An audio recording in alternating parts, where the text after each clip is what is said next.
దిశ TV news కి స్వాగతం. ముందుగా ముఖ్యాంశాలు.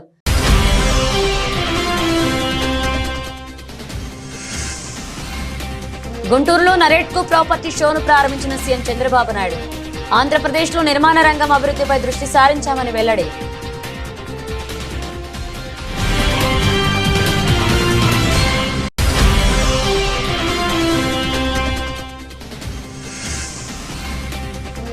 రామగుండం పారిశ్రామిక ప్రాంతాన్ని త్వరలో స్టడీ హబ్ గా ఏర్పాటు చేస్తా హామీ ఇచ్చిన స్థానిక శాసనసభ్యులు రాజ్ ఠాకూర్ మకాన్ సింగ్.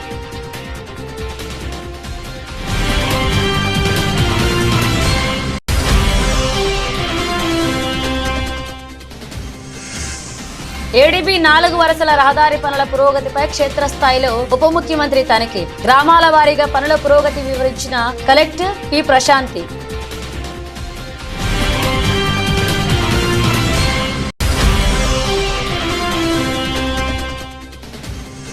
నర్వ మండలంలో ఎంఆర్ఓ ఆఫీస్ ముందు బీఆర్ఎస్ ఆధ్వర్యంలో నిరసన.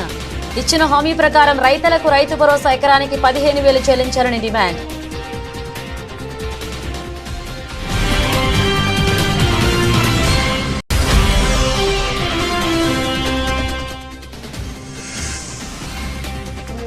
పిఠాపురంలో మినీ గోకులాలు ప్రారంభించిన ఉప ముఖ్యమంత్రి పవన్ కళ్యాణ్. రైతు శ్రీయాతం నాగేశ్వరరావుకి గోవుల అందచేత.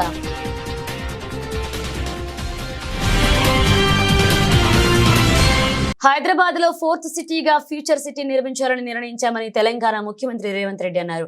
ఇతర దేశాల్లోని నగరాల్లో ఫ్యూచర్ సిటీ పోటీ పడుతుందన్నారు. సిఐఐ గ్రీన్ బిజినెస్ సెంటర్ లో ఏర్పాటు చేస్తున్న సిసిఐ జాతీయ కౌన్సిల్ సమావేశంలో పాల్గొన్న సీఎం మాట్లాడుతూ హైదరాబాద్ ను కాలుష్య రహిత నగరంగా చేయాలని లక్ష్యంగా పెట్టుకున్నట్లుగా చెప్పారు. రాష్ట్రాన్ని రైజింగ్ తెలంగాణగా అభివృద్ధి చేయడమే తన కల అన్నారు. ప్రకృతి విపత్తులను ఎదుర్కోవడానికి హైదరాబాద్ సిద్ధమవుతోందని సీఎం అన్నారు. హైదరాబాద్ ను వరదలు లేని నగరంగా తీర్చిదిద్దాలనుకుంటున్నట్లుగా ఆయన చెప్పారు. ఆర్ఆర్ఆర్ను అనుసంధానించే రేడియల్ రోడ్లు నిర్మించబోతున్నట్లుగా చెప్పారు. ఆర్ఆర్ఆర్ మధ్య ఉన్న ప్రాంతం తయారీ రంగానికి కేంద్రంగా ఉండబోతుందన్నారు. నైపుణ్యాలు, ఉద్యోగ కల్పనపై ప్రధానంగా దృష్టి సారించినట్లుగా చెప్పారు. Core urban region. So I wanted to shift all diesel vehicles from this core urban region. RTC or autos or private taxis also I wanted to move all these vehicles outside of the outer ring road. So we have our own plans. So anyway we are going to make Telangana rising 2050. ఆంధ్రప్రదేశ్లో నిర్మాణ రంగం అభివృద్ధిపై దృష్టి సారించామని ఆంధ్రప్రదేశ్ ముఖ్యమంత్రి నారా చంద్రబాబు నాయుడు స్పష్టం చేశారు. నిర్మాణ రంగంపై 34 లక్షల మంది ఆధారపడి ఉన్నారన్నారు. ఉచిత ఇసుకతో నిర్మాణ రంగాన్ని కూతమిచ్చామన్నారు. నిర్మాణ రంగం నిరంతరం జరిగే ప్రక్రియ అని సీఎం చంద్రబాబు నాయుడు అభివర్ణించారు. నారెట్కో, క్రేడాయ్ వంటి సంస్థలు ముందుకు రావాలని ఈ సందర్భంగా ఆయన పిలుపునిచ్చారు. రియల్ ఎస్టేట్ రంగంలో సమస్యల పరిష్కారానికి కృషి చేస్తున్నామన్నారు. వైసీపీ పాలనలో నిర్మాణ రంగం పూర్తిగా దెబ్బతిందన్నారు. నిర్మాణ రంగానికి తాము ఊతమిచ్చామని ఆయన వివరించారు. శుక్రవారం గుంటూరులో నారెట్కో ప్రాపర్టీ షోను సీఎం చంద్రబాబు నాయుడు ప్రారంభించారు. అనంతరం సీఎం చంద్రబాబు నాయుడు మాట్లాడుతూ గత 5 ఏళ్లలో అన్ని రంగాల పతనావస్థకు చేరాయని ఆయన ఆవేదన వ్యక్తం చేశారు. రాష్ట్రాన్ని సమస్యల వలయంగా మార్చేశారంటూ గత ప్రభుత్వంపై ఆయన ఆగ్రహాన్ని వ్యక్తం చేశారు. ఈరోజు అమరావతి దగ్గర 50,000 కోట్ల రూపాయలతో పనులు ప్రారంభించడానికి ముందుకెళ్తున్నాం. ఇది కూడా సెల్ఫ్ ఫైనాన్సింగ్ ప్రాజెక్ట్. ఇది నేను పదే చెప్తున్నాను. రైతులు ముందుకొచ్చారు. ప్రపంచంలో ఎక్కడా జరగని నూతన ప్రయోగం. హైదరాబాద్ అభివృద్ధి అయింది. హైదరాబాద్లో సైబరాబాద్ ఏరియాలో ప్రభుత్వ భూములు ఎక్కువ ఉండేటివి. ఆ ప్రభుత్వ భూములన్నీ కూడా సద్వినియోగం చేశాం, అభివృద్ధి చేశాం. ప్రైవేట్ వాళ్ళు కూడా బాగుపడే పరిస్థితికి వచ్చారు. ఎక్కడైతే రియల్ ఎస్టేట్ బాగా భూమి వస్తుందో అక్కడ సంపద సృష్టించే అవకాశాలు వస్తాయి. అదే ఈరోజు చూస్తే ఒక్క హైదరాబాద్ వల్ల తెలంగాణ రాష్ట్రానికి పర్ క్యాపిటల్ ఇన్కమ్ నెంబర్ 1గా చేయగలిగింది. భారతదేశంలో మొదటి రాష్ట్రం, తలసరి ఆదాయంలో ఎక్కువ ఉండే రాష్ట్రం తెలంగాణ రాష్ట్రం. దానికి కారణం హైదరాబాద్ నగరం. దానికి కూడా మీరు ఒకసారి చూస్తే ఇన్ఫర్మేషన్ టెక్నాలజీ కానీ, ఇంకో బయోటెక్నాలజీ కానీ, ఇంకో పక్క ఫార్మా కానీ, ఫైనాన్స్ కానీ అన్నీ కూడా తీసుకొచ్చి ఒక ఎకో సిస్టమ్ ఆ రోజు క్రియేట్ చేశాం. ఈరోజు హైదరాబాద్ నగరంలో ఔటర్ రింగ్ రోడ్ అని ఒక అడ్వాంటేజ్ వచ్చింది. ఈరోజు ఇక్కడికి వచ్చినప్పుడు హైదరాబాద్ ఔటర్ రింగ్ రోడ్డు కంటే 183 కిలోమీటర్లు ఔటర్ రింగ్ రోడ్డు క్రియేట్ చేసి గుంటూరుకు అవతల ఔటర్ రింగ్ రోడ్డు వస్తుందంటే గుంటూరు కూడా అమరావతి లోపలనే వస్తుంది. ఈ రెండు కూడా కలిసిపోయే అవకాశం ఉందని చెప్పి కూడా నేను మీకు తెలియజేస్తున్నా. అందుకే నేను మిమ్మల్ని అందరినీ, ప్రభుత్వం అయితే ఒక స్పష్టంగా ఉన్నాం, అభివృద్ధి మా నినాదం, అభివృద్ధి చేశాం, చేసిన దాఖలాలు ఉన్నాయి. మళ్ళీ అలాంటి అభివృద్ధి చేయడానికి ఈ ప్రభుత్వం ముందుకు వస్తున్నాం. రామగుండం పారిశ్రామిక ప్రాంతాన్ని త్వరలో స్టడీ హబ్ గా ఏర్పాటు చేస్తారని స్థానిక శాసనసభ్యులు రాజ్ ఠాగూర్ మకాన్ సింగ్ అన్నారు. ఈ మేరకు రామగుండంలోని జెడ్పీ హై స్కూల్ ఆవరణలో విద్యార్థులు అధ్యాపక బృందంతో కలిసి ముందస్తు సంక్రాంతి వేడుకలు చేపట్టారు. ఈ సందర్భంగా పిల్లలతో ఆటపాట, గాలిపటాలు ఎగరవేసి సందడి చేశారు. అనంతరం ఆయన మాట్లాడుతూ 2.5 కోట్ల వ్యయంతో స్కూల్ కు అందమైన భవనంగా ఏర్పాటు చేస్తామన్నారు. అదే క్రమంలో ఎప్పటికప్పుడు విద్యార్థుల సంఖ్య పెంచాలని తల్లిదండ్రులకు, ఉపాధ్యాయులకు సూచించారు. గతంలో ఈ స్కూల్లో చదివిన విద్యార్థులు ప్రస్తుతం గొప్ప స్థాయిలలో ఉన్నారని గుర్తు చేశారు. సీఎం రేవంత్ రెడ్డి సర్కార్ ఇప్పటికే అన్ని రకాల విద్యా అవకాశాలను కల్పించామన్నారు. మెడికల్ కాలేజీలతో పాటుగా నర్సింగ్ తదితర అదనపు కోర్సులను కూడా తీసుకువస్తున్నామన్నారు. సంక్రాంతి సందర్భంగా ప్రత్యేకంగా వ్యవసాయం చేసే రైతులకు, రైతు కూలీలకు శుభాకాంక్షలు తెలియజేశారు.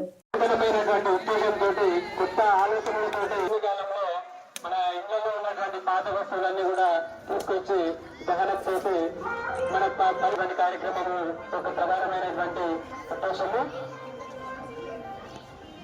చలికాలం కాబట్టి వేకువజాముననే లేచి భోగిమంటను వేసి తర్వాత స్నానాలను పూర్తి చేసుకుని కొత్త బట్టలు ధరించి పిండి వంటలు చేసుకుని అప్పుడు మనం వ్యవసాయ దేశం కాబట్టి నూతన వ్యవసాయాలు కూడా ఇప్పుడు మనము భోగిమంటలు అనేటువంటి కార్యక్రమాన్ని నిర్వహించుకుంటున్నారు. విద్యార్థులందరూ కూడా తమ యొక్క చెప్పల ద్వారా ఈ కార్యక్రమాన్ని వీక్షించాలి. ఈ భోగిమంటల కార్యక్రమము మనం ఉన్నటువంటి చెరువు మనము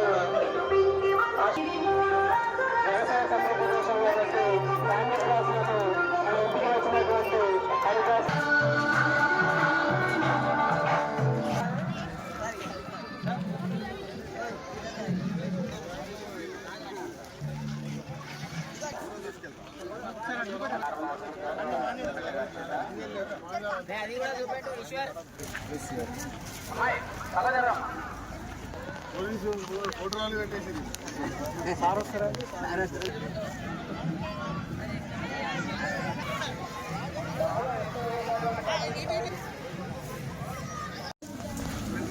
రామగుండం హెడ్ మాస్టర్ హెడ్ అయినటువంటి అజ్మీరా గారికి, తర్వాత టీచర్స్ అందరికీ, నాతో పాటు మార్కెట్ యార్డ్ చైర్మన్ తిరుపతి గారు, ఇన్స్పెక్టర్ రెవెన్యూ గారికి సంక్రాంతి పండుగ శుభాకాంక్షలు. పొంగల్ పొంగల్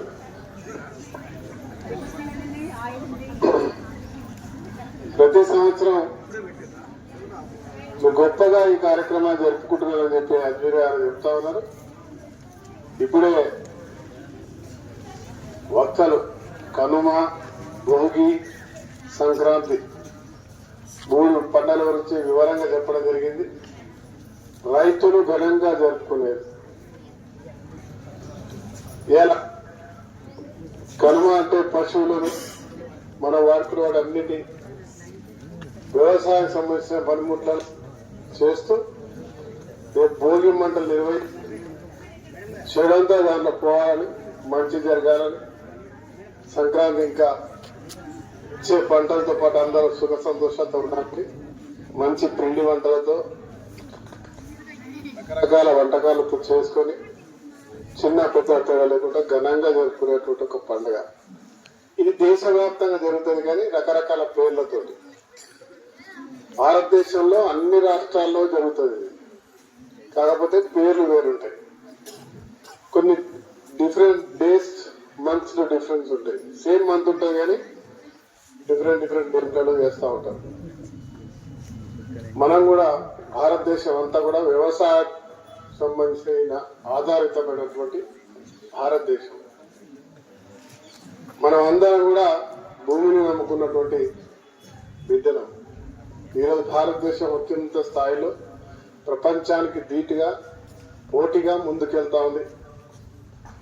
దాంట్లో మీ భవిష్యత్తుకి మీరందరూ కూడా ఈ దేశాన్ని అగ్రస్థాయిలో తీసుకుపోయే విధంగా ఎదిగి చదువుకొని ఉన్నతాన స్థానానికి వచ్చి భారతదేశ చరిత్రను ప్రపంచంలో పోటీకి పోయే విధంగా చేయడానికి మీరు అందరూ ఆలోచనతో ముందుకు పోవాలి. మీ తల్లిదండ్రులు గర్వపడే విధంగా, అదే మాదిరిగా మీరున్నటువంటి వాడ, ఊరు, మీరు ఉన్నటువంటి రాష్ట్రం, ఈ దేశం గర్వపడే విధంగా మీరు ఎదగాలని చెప్పి మనస్ఫూర్తి కోరుకుంటూ మరి ఈ కార్యక్రమాన్ని నన్ను ఆహ్వానించినందుకు స్కూల్ హెడ్ మాస్టర్ గారికి, వారి బృందానికి ధన్యవాదాలు, శుభాకాంక్షలు కూడా. రాష్ట్ర ఉప ముఖ్యమంత్రి పంచాయతీరాజ్ గ్రామీణాభివృద్ధి శాఖల మంత్రి పవన్ కళ్యాణ్ పిఠాపురం నియోజకవర్గం కుమారపురంలో మినీ గోకులాన్ని ప్రారంభించారు. శ్రీకృష్ణుడి ఆలయం వద్ద నిర్మించిన ఈ గోకులాన్ని ప్రారంభించి రైతు యాతం నాగేశ్వరరావుకి అందజేశారు. మహాత్మా గాంధీ జాతీయ గ్రామీణ ఉపాధి హామీ నిధులతో 1.85 లక్షల వ్యయంతో దీన్ని నిర్మించారు. మినీ గోకులాన్ని ప్రారంభించి 4 గోవులను రైతుకు అందజేశారు. ఇదే వేదిక నుంచి రాష్ట్ర వ్యాప్తంగా నిర్మించిన 12,500 మినీ గోకులం షెడ్లను లాంఛనంగా ప్రారంభించారు. అతి తక్కువ సమయంలో భారీ సంఖ్యలో గోకులాల నిర్మాణం పూర్తి చేసి రికార్డు సృష్టించారు. కొబ్బరికాయ కొట్టి శాస్త్రోక్తంగా కుమారపురం మినీ గోకులాన్ని ప్రారంభించిన పవన్ కళ్యాణ్ గోమాతను పూజించి పశుగ్రాసాన్ని అందించారు.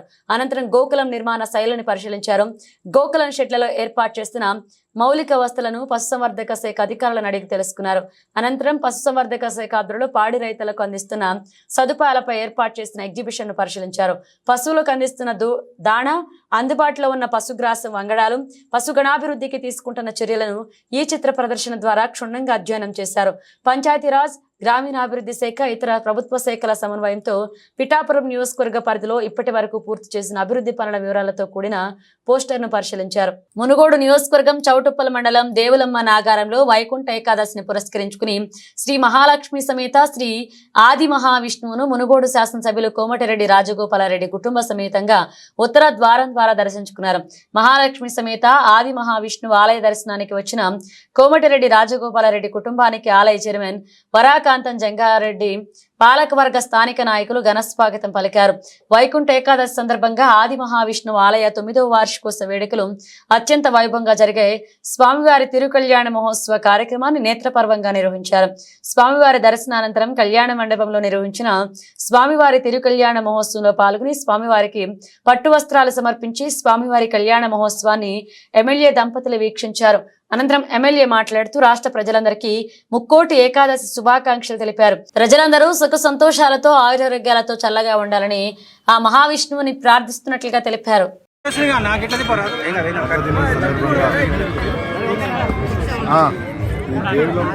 దేవులమ్మ నాగారం గ్రామంలోనే ఈరోజు వైకుంఠ ఏకాదశి పర్వదిన సందర్భంగా చౌటుప్పల మండలం దేవులమ్మ నాగారం గ్రామంలో స్వయంభూలింగ శ్రీ మహావిష్ణు కళ్యాణ మహోత్సవానికి విచ్చేసిన భక్తులందరికీ కూడా నా హృదయపూర్వక నమస్కారం తెలియజేస్తూ శ్రీ మహావిష్ణు ఆశీస్సులతోటి ప్రజలందరూ కూడా, ఈ ప్రాంత ప్రజలందరూ కూడా వైకుంఠ ఏకాదశి సందర్భంగా అందరికీ కూడా శుభాకాంక్షలు తెలియజేస్తూ స్వామివారి ఆశీస్సులతోటి అందరూ సంతోషంగా ఉండాలని, అన్ని కష్టాలు తొలగి ఈ ప్రాంత ప్రజలందరూ కూడా ఈ కాంగ్రెస్ పార్టీ ప్రభుత్వం వచ్చిన తర్వాత ప్రభుత్వం సహకారంతో ప్రాంత ప్రజలకు ఎన్నో సహకారం అందిస్తూ ప్రాంత అభివృద్ధికి కృషి చేశాను తెలియజేస్తూ అందరూ కూడా భగవంతుని ఆశీస్సులతో అందరూ సంతోషంగా ఉండాలని భగవంతుని ప్రార్థిస్తున్నాను. రాష్ట్ర ఉప ముఖ్యమంత్రి పవన్ కళ్యాణ్ వారికి తూర్పు గోదావరి జిల్లా కలెక్టర్ పి ప్రశాంతి శుక్రవారం Andhra Pradesh road development corporation Samarlakota Rajanagara ప్రధాన రహదారి మార్గ విస్తరణ అలాగే పటిష్టం చేసే క్రమంలో చేపట్టిన పనుల పురోగతి తదితర అంశాలను వివరించడం జరిగింది. సామర్లకోట రాజానగరం ప్రధాన రహదారి మార్గం 4 వరసల రహదారిగా అభివృద్ధికి చెంది 30 కిలోమీటర్లలో 16.29 కిలోమీటర్లు తూర్పు గోదావరి జిల్లా పరిధిలో ఉందని, ఇందు నిమిత్తం 189,87 ప్రాజెక్టు అంచనాతో పనులు చేపట్టడం జరిగిందన్నారు. 2017లో పరిపాలన ఆమోదంతో 2018లో అక్టోబర్ నెలలో పనులు చేపట్టడం జరిగిందని, వీటిని 2021 ఫిబ్రవరిలో పూర్తి చేయాల్సి ఉందన్నారు. కూటమి ప్రభుత్వం అధికారంలోకి వచ్చిన తర్వాత ప్రాజెక్టు పనులను 2025 ఆగస్టు నాటికి పూర్తి చేసేలాగా ఏషియన్ డెవలప్మెంట్ బ్యాంక్ వారు అనుమతి ఇవ్వడం జరిగిందని, ఆ పనులకు పూర్తి చేసే క్రమంలో చర్యలు తీసుకోవడం జరుగుతున్నట్లుగా కలెక్టర్ ప్రశాంతి వివరించారు. ఈ క్రమంలో ఉప ముఖ్యమంత్రి వెంట జిల్లా కలెక్టర్ తూర్పు గోదావరి జిల్లా పరిధిలో ఉన్న రూట్ మ్యాప్ ప్రకటనలో గ్రామాల వారీగా పనుల పురోగతి వివరించడం జరిగింది. పరిహారం చెల్లింపులకు చెందిన బిల్లులు అప్లోడ్ చేసినట్లుగా తెలిపారు.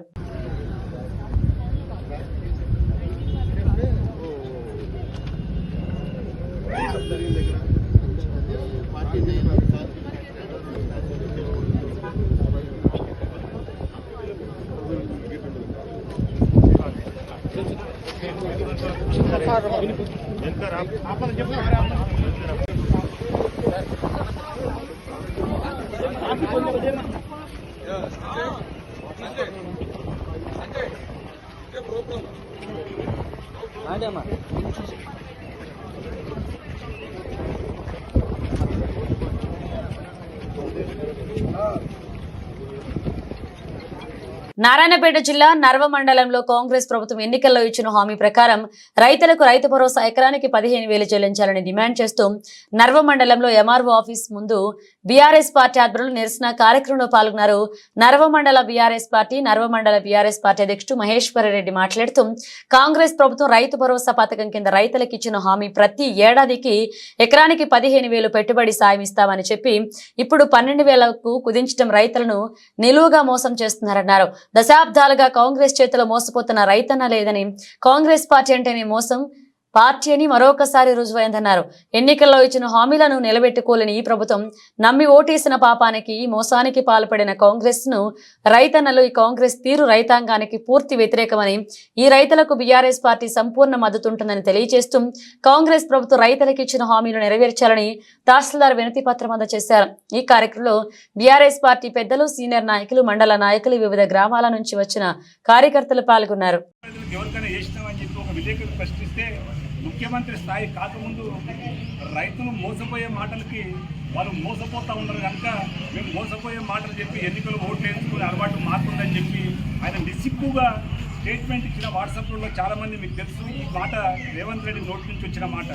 అంటే నేను పబ్లిక్ను మోసం చేస్తేనే నాకు ఓట్లు వేస్తారు, పబ్లిక్ కూడా తెలిసిపోయింది ఎవరైతే అబద్ధాలు చెప్తారో, ఎవరైతే అబద్ధాలు చెప్తే ఓట్లు వేస్తారో, నేను కూడా అందుకే అబద్ధాలు చెప్పినా అని చెప్పి నిస్సిగ్గుగా ఒక విలేకరు ముందర చెప్పిన ముఖ్యమంత్రి ఎవరైనా ఉన్నారంటే ఈ దేశంలో ఒక రేవంత్ రెడ్డి మాత్రమే ఉన్నారంటే ఈ విధంగా మోసం చేస్తూ ఒక సంవత్సరం వర్షాకాలం మనల్ని దాటవేస్తూ రైతు బంధు ఎప్పుడు వేస్తామని అడిగినప్పుడల్లా నేను వర్షాకాలం రాలేదు కదా, నీవు రాళ్ళకి వేసినావు, గుట్టలకి వేసినావు, నువ్వు మొత్తము బంజర భూములకు వేసినావు అని చెప్పి ఒక అనవసరమైన కబుర్ను అందిస్తావు. నిజంగా బంజరు భూములకి, నిజంగా బీడు భూములకి నిజంగా కేసీఆర్ వేస్తే ఆ రైతు అకౌంట్లోనే వేసిండు. అది కూడా ఆ రైతు అకౌంట్ కాకుండా కేసీఆర్ అకౌంట్ను, ఇంకోరు అకౌంట్లను కేసీఆర్ వేసుకోలేదు. నిజంగా రైతు వ్యవసాయం చేసినా చేయకపోయినా రైతుకు అనేది ఆయనకు ఒక సపోర్ట్గా ఉండాలని చెప్పి ఉద్దేశంతో ఆయన అకౌంట్లోనే వ్యవసాయం చేయకపోయినా మన అందరం తెలుసు. ఇప్పుడు యాసంగి సీజన్లో మనం అందరం కోటిపల్లి నరసాపురం రైల్వే లైన్లో భాగంగా భూసేకరణ పూర్తయిన ప్రాంతాల్లో రైల్వే లైన్ నిర్మాణ పనులను ప్రారంభించేలాగా చర్యలు తీసుకోవాలని జిల్లా collector R Mahesh Kumar railway అధికారులను ఆదేశించారు. శుక్రవారం అమలాపురం కలెక్టరేట్ లో కోటిపల్లి నరసాపురం రైల్వే లైన్ కు సంబంధించి రైల్వే లైన్ నిర్మాణ పనుల పురోగతిపై కలెక్టర్ రైల్వే అధికారులతో సమీక్షించారు. ఈ సందర్భంగా జిల్లా కలెక్టర్ మాట్లాడుతూ గతంలో రైల్వే లైన్లో భాగంగా భూసేకరణ పూర్తయిన ప్రాంతాల్లోని భూమిని రైల్వే అధికారులు స్వాధీనపరుచుకుని రైల్వే నిర్మాణ పనులను ప్రారంభించే దిశగా చర్యలు చేపట్టాలన్నారు. ఈ కార్యక్రమంలో జాయింట్ కలెక్టర్ టి నిశాంతి, దక్షిణ మధ్య రైల్వే ఉప ముఖ్య ఇంజనీర్ ఏ బద్దయ్య, అమలాపురం కొత్తపేట రెవెన్యూ డివిజనల్ అధికారులు కె మాధవి, స్పీకర్, గ్రామీణ నీటి సరఫరా కార్యనిర్వాహక ఇబ్బంది ఇంజనీర్ కృష్ణారెడ్డి పాల్గొన్నారు. మనం అగ్రెసివ్గా వెళ్ళి ఇప్పుడే ఆపేయండి, ఎంతో కొంత ఇస్తాము పేమెంట్ కాంపన్సేషన్ అని చెప్తే తప్ప వాళ్ళు స్టాప్ అదే అగైన్. సో అది ఇప్పుడు ఇట్లా అర్జెంట్గా వెళ్ళి ప్రొటెక్ట్ చేసుకోగలుగుతారా ఇలాంటివి?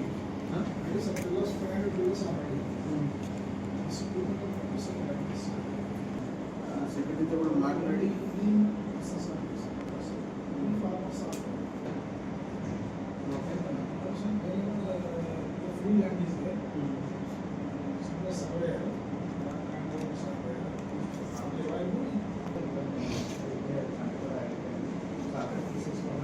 జనహృదయ నేత హైదరాబాద్ టైగర్ మాజీ శాసనసభ్యులు మైనంపల్లి హనుమంతరావు జన్మదిన వేడుకలు ఉప్పల్ నియోజకవర్గం రామంతపూర్ సీనియర్ నాయకులు గడ్డం రవి ఆధ్వర్యంలో ఘనంగా జరిగాయి. పలువురు మాట్లాడుతూ పుట్టినరోజు సందర్భంగా చార్మినార్ అమ్మవారి గుడి వద్ద అన్నదాన కార్యక్రమాన్ని నిర్వహించారు. అలాగే రామంతపూర్లోని పారిశుద్ధ్య కార్మికులకు మరియు ఆటో డ్రైవర్లకు అన్నదాన కార్యక్రమాన్ని నిర్వహించి కేక్ కట్ చేసి శుభాకాంక్షలు తెలియజేశారు. ఈ కార్యక్రమంలో స్థానిక నాయకులు సీనియర్ నాయకులు పాల్గొన్నారు.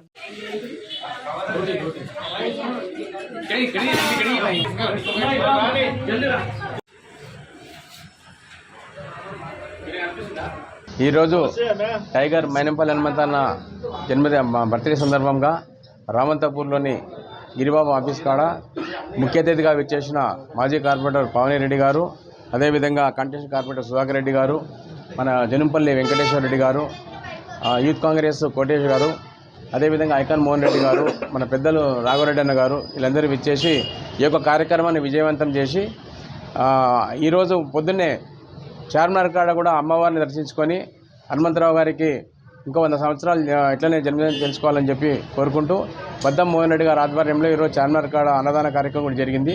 దాని తర్వాత ఈరోజు రామంతపూర్లో మనం చేసుకుందాం అనుకొని వీళ్ళందరూ వచ్చినందుకు మరొకసారి ధన్యవాదాలు తెలుపుతూ ఈరోజు మన హైదరాబాద్ డైనమిక్ లీడర్ మైనంపల్లి హనుమంతన్న గారి పుట్టినరోజు సందర్భంగా ఈరోజు గ్రేటర్ హైదరాబాద్లో వివిధ కార్యక్రమాలు చేపట్టడం జరిగింది. ముందుగా మన చార్మినార్ దగ్గర బద్దం మోహన్ రెడ్డి అన్న ఆధ్వర్యంలో కేక్ కటింగ్ మరియు అన్నదాన కార్యక్రమం జరిగింది పెద్ద ఎత్తున. అక్కడ మన ఎమ్మెల్సీ దయానంద్ గారు ముఖ్య అతిథిగా విచ్చేసి కేక్ కటింగ్ కార్యక్రమం జరిగింది. అదే రకంగా అక్కడ అమ్మవారి బ్లెస్సింగ్స్, భాగ్యలక్ష్మి అమ్మవారి బ్లెస్సింగ్స్ కూడా మైనంపల్లి హనుమంతన్నకు ఉండాలని మేము కార్యక్రమం చేసినాము బద్దం మోహన్ రెడ్డి ఆధ్వర్యంలో, గడ్డం రవణ ఆధ్వర్యంలో. దాని తర్వాత ఈరోజు రామంతపూర్లో కూడా పెద్ద ఎత్తున మైనంపల్లి హనుమంతన్న బర్త్డే కార్యక్రమం జరుగుతున్నది. ఈ కార్యక్రమానికి ముఖ్యంగా విచ్చేసిన మా ఏఎస్ రావు నగర్ మాజీ కార్పొరేటర్ పావని రెడ్డి అక్క గారు, అదే రకంగా ఈ కార్యక్రమాన్ని విజయవంతం చేస్తున్న గడ్డం రవణ గారు మరియు సీనియర్ నాయకులు వెంకటేశ్వర రెడ్డి అన్న గారు, రాఘవరెడ్డి అన్న గారు మరియు కాంటెస్టెడ్ కార్పొరేటర్ అప్సిగూడ సుధాకర్ రెడ్డి అన్న, తర్వాత ఇంకా ముఖ్యమైన నాయకులందరికీ కూడా ఐకాన్ మోహన్ రెడ్డి అన్న గారు, మరి ఈ కార్యక్రమానికి విచ్చేసిన కోటేష్ గారు, యువ నాయకులు కోటేష్ గారు, ఈ కార్యక్రమానికి విచ్చేసిన అందరికీ కూడా ధన్యవాదాలు. ముఖ్యంగా ఈరోజు ఏంటంటే రామంతపూర్లో మన జిహెచ్ఎంసీ కార్మికులతో పాటు ఇక్కడున్న ఆటో వాళ్లకు మరియు అందరికి కూడా హనుమంతన్న బర్త్డే సందర్భంగా అన్నదాన కార్యక్రమం చేపట్టడం జరిగింది. దీని ద్వారా హనుమంతన్నకు ఆయు ఆరోగ్యాలు భగవంతుడు ఇవ్వాలని, అదే రకంగా మన గ్రేటర్ హైదరాబాద్ నగరము మరింత ప్రపంచవ్యాప్తంగా విస్తరిస్తున్న క్రమంలో దానికి తగ్గ నాయకుడు మన గ్రేటర్ హైదరాబాద్లో హనుమంతన్నే. అలాంటి వ్యక్తికి మంచి భవిష్యత్తు ఉండాలని కోరుకుంటూ మేమందరం కూడా మంచి హృదయంతో ఈరోజు ఈ కార్యక్రమాలు చేయడం జరిగింది. దీనికి సహకరించిన అందరికీ కూడా ధన్యవాదాలు. ఆలేరు మాజీ ఎమ్మెల్యే బీఆర్ఎస్ పార్టీ సీనియర్ నాయకులు Budida Bhikshamaiah Goud V5 news channel MD Kadakanchi Venkatesh తో కలిసి 2025 V5 న్యూస్ మెగా క్యాలెండర్ ను ఆవిష్కరించారు. సందర్భంగా బూడిద భిక్షమయ్య గౌడ్ మాట్లాడుతూ V5 న్యూస్ ఛానల్ నిజాలను నిర్భయంగా ప్రసారం చేస్తూ ప్రజలకు ప్రభుత్వానికి మధ్య వారధిగా ఉంటూ గడిచిన 9 సంవత్సరాలలో అద్భుతంగా ప్రజల మన్ననలు పొందుతుందని కొనియాడారు. V5 న్యూస్ ఛానల్ అంచెలంచెలుగా ఎదగాలని ఆకాంక్షించారు.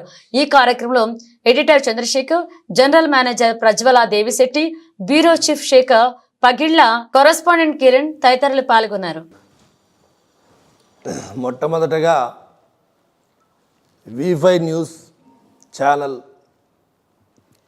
యాజమాన్యానికి, అది కూడా మా అన్న వెంకట్ గారికి మరియు కూడా సిబ్బందికి అందరికీ నా శుభాకాంక్షలు, నూతన సంవత్సర శుభాకాంక్షలు తెలియజేస్తూ, ముఖ్యంగా 2025 న్యూస్ ఛానల్ యాజమాన్యానికి, అది కూడా మా అన్న వెంకట్ గారికి మరియు కూడా సిబ్బందికి అందరికీ నా శుభాకాంక్షలు, నూతన సంవత్సర శుభాకాంక్షలు తెలియజేస్తూ, ముఖ్యంగా 2025 న్యూస్ ఛానల్ యాజమాన్యానికి, అది కూడా మా అన్న వెంకట్ గారికి మరియు కూడా సిబ్బందికి అందరికీ నా శుభాకాంక్షలు, నూతన సంవత్సర శుభాకాంక్షలు తెలియజేస్తూ ఈ క్యాలెండర్ ఆవిష్కరణ మాతోని చేపించడం నిజంగా చాలా సంతోషకరం.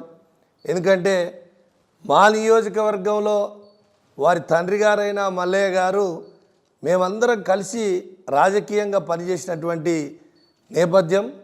అంటే మాకు అత్యంత ఆత్ములైనటువంటి వారెట్లనో వెంకట్ కూడా మాకు చాలా దగ్గరి మనిషి. తర్వాత మీ V5 ఛానల్ అంటేనే మా ఛానల్ అనేది మేము భావిస్తాం. అది కూడా ఇంకొకటి ఏంటంటే చాలా ఛానళ్ళను చూస్తాం, కానీ ఒక నీతి నిజాయితీతోని ప్రజా సమస్యలను ఎప్పటికప్పుడు మరి పేద ప్రజలను కూడా వారి బాధలు బాగోగులన్నీ కూడా చూపిస్తూ ఒక నీతి నిబద్ధతగా ఉన్నటువంటి ఛానల్ V5 ఛానల్ అని చెప్పి నేను ఈ సందర్భంగా గుర్తు చేస్తూ ఉన్నా. ముఖ్యంగా మా సహాయ సహకారాలు V5 ఛానల్కు ఎప్పుడు ఉంటాయి. ఎందుకంటే అది మా సొంత ఛానల్ లాగా మా నియోజకవర్గంలో. తర్వాత మా వెంకట్ అనేది మేము ఎప్పుడు భావిస్తాం.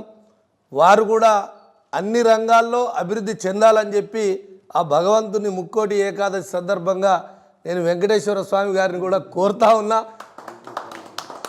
ఎందుకంటే అనేక సమస్యలు ఉన్నప్పటికీ, అనేక ఒడిదొడుకులు ఉన్నప్పటికీ ఒక ఛానల్ నడపడం అంటే చాలా పెద్ద విధితో నడిపించాల్సినటువంటి అది. అయినప్పటికీ మొక్కవోని ధైర్యంతో మన తెలంగాణ బిడ్డగా ఒక మంచి ఛానల్ను, అది కూడా అన్ని రంగాల్లో అన్ని ప్రజా సమస్యలను ముందుకు తీసుకొచ్చి నడుపుతున్నటువంటి మరి నిజంగా కూడా నేను అభినందిస్తూ ఉన్నాం.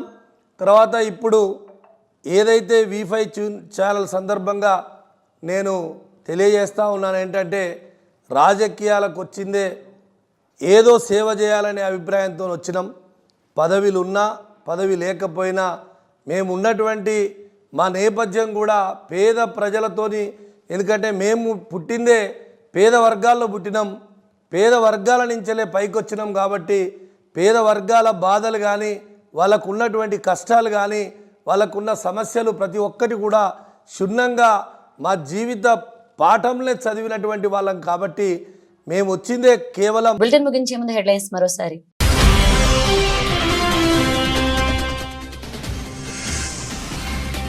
గుంటూరులో నరేట్కో ప్రాపర్టీ షోను ప్రారంభించిన సీఎం చంద్రబాబు నాయుడు. ఆంధ్రప్రదేశ్లో నిర్మాణ రంగం అభివృద్ధిపై దృష్టి సారించామని వెల్లడి.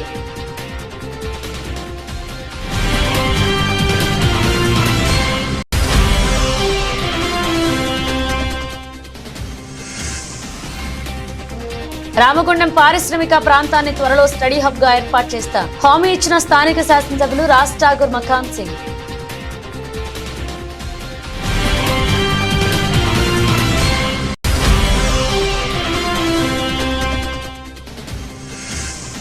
ఏడీబీ 4 వరుసల రహదారి పనుల పురోగతిపై క్షేత్రస్థాయిలో ఉప ముఖ్యమంత్రి తనిఖీ. గ్రామాల వారీగా పనుల పురోగతి వివరించిన కలెక్టర్ పి ప్రశాంతి.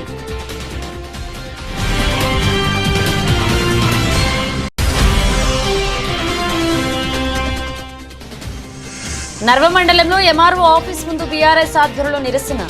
ఇచ్చిన హామీ ప్రకారం రైతులకు రైతు భరోసా ఎకరానికి 15,000 చెల్లించాలని డిమాండ్.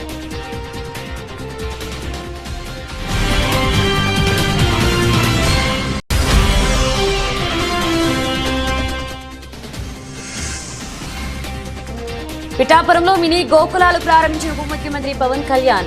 రైతు శ్రీ యాతం నాగేశ్వరరావుకి గోవుల అందచేత.